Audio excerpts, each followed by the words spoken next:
নমস্কার। কবি রতনতনু ঘাটির কবিতা আকাশ চোর। পরীক্ষা শেষ, এবার হাতে মাসখানেকের ছুটি।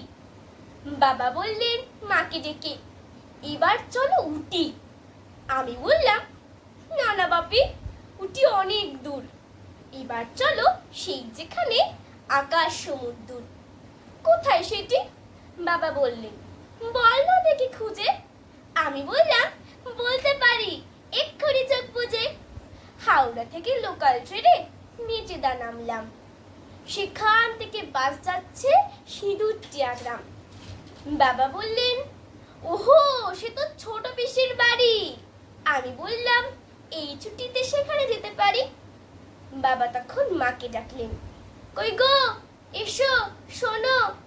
দোলার বাড়ির লম্বা ছুটির মানে নেই তো কোনো। ওরাই যাক না দু ভাই বোনে, আসুক ঘুরে টুরে।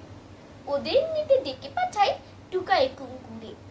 বোন বলল, নদী পেরোনো, হাঁটু ভর্তি কাদা, আমার যেতে ইচ্ছে তো নেই, যাক না একা দাদা। ওরা যখন ছুটবে মাঠে বিলটিও বঙ্কুতে, আমি তখন থাকবো ডুবে ফেলুদার শঙ্কুতে। অনেক টানাপোড়েন শেষে ট্রেনের পরে বাসে নেমেই দেখি হলদি জলে মেঘেরা ভেসে আসে।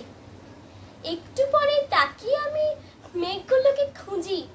ওমা, ওই তো রঙের রঙের দোল খেলেছে বুঝি।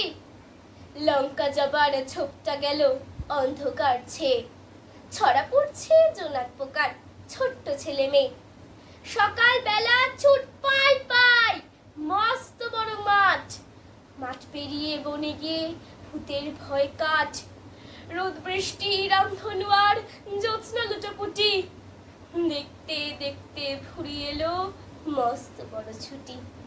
সেদিন একা ভাবছি বসে সরু আলের ধারে, কলকাতাকে কেউ এভাবে সাজালেই তো পারে।